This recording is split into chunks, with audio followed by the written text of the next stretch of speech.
नमस्कार. आणि आता आपण आहोत नाडोलीमध्ये. नाडोलीमध्ये येण्याचं कारण आपण इथं पाहत आहात की नाडोलीमध्ये सततकडे मी आलेली आहे. नावाप्रमाणे सतत असणारी संपूर्ण वास येतोय. अजूनही धूर आहे. पूर्ण घरं ही जळलेली आहेत. मला वाटतं नाही म्हटलं तरी एक 10-1 लाखाच्या पुढचं नुकसान आहे. तरी सुद्धा इथं पंचनामा झालेला आहे. आहेत या गावचे ग्रामस्थ प्रकाश बळवंत पवार. प्रकाश भाऊ, नक्की काय घडलं, काय सांगाल? अचानक 3 वाजता आकाश म्हणजे हे झालं, स्फोट झाला. गाड्याला असा जाळ दिसला अचानक. किती कुटुंबाची घरं जळली? 4 कुटुंबाचे घरं जळली. तरी म्हणजे नाडोलीचे ग्रामस्थ आहेत. सविस्तर सांगा नक्की काय घडलं. अचानकपणे आग लागल्यानंतर तर आता आम्ही घरात कोणच नव्हतो.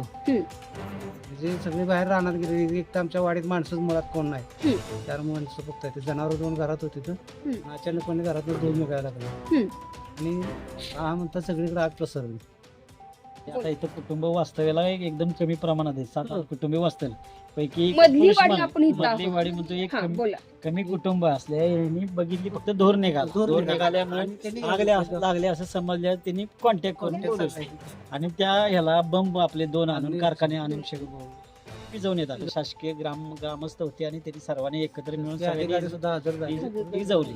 बऱ्यापैकी आता वास्तविक कुटुंब राहायला इथं वास्तव्याला 2 होती. 2 कुटुंब असताना दोन्ही कुटुंबाचं पूर्ण जे म्हणजे प्रापंचिक साहित्य इथे सर्व नुकसान झालं. जीवितहानी कुठली झाली नाही.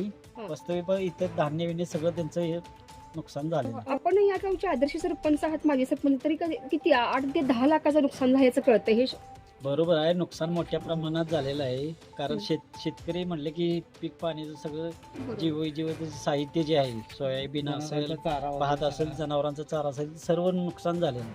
तेलाचा दर किती आहे?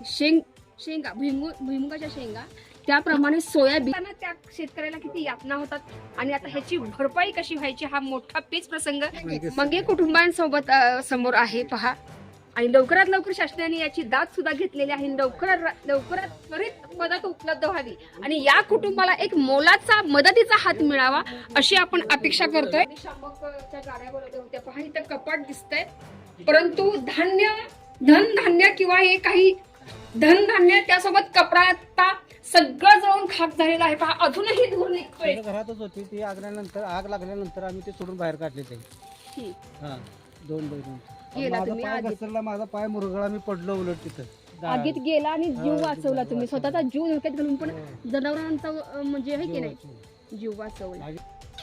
माझं नाव आहे शारदा मंगे. शारदाताई, भांडी एक भांड घेताना मला वाटते तुम्ही 2 घास कमी केले असतील. आता खूप म्हणजे वाईट वाटत असेल तुम्हाला. हे अगदी सगळी दयनीय अवस्था झाली आहे. आपण पाहताय चेहऱ्यावर दयनीय अवस्था आहे. या बहीण त्यांची डिगेवाडीतल्या मायाताई डिगे ह्या सुद्धा आलेल्या आहेत. त्यांच्या सुद्धा सकाळपासून रडून त्यांच्या म्हणजे आता डोळे कोरडे पडलेत, अश्रू थांबलेत. किती रडायचं. पै साठवून भावाचा संसार सुरू केलेला आज रस्त्यावर आलेला आहे. करून आता पंचनामा कुणी करून गेले? महसूल अधिकारी आले होते. पोलीस बांधव सुद्धा आले होते. आपले मल्हारपेठचे पोलीस बांधव आले होते.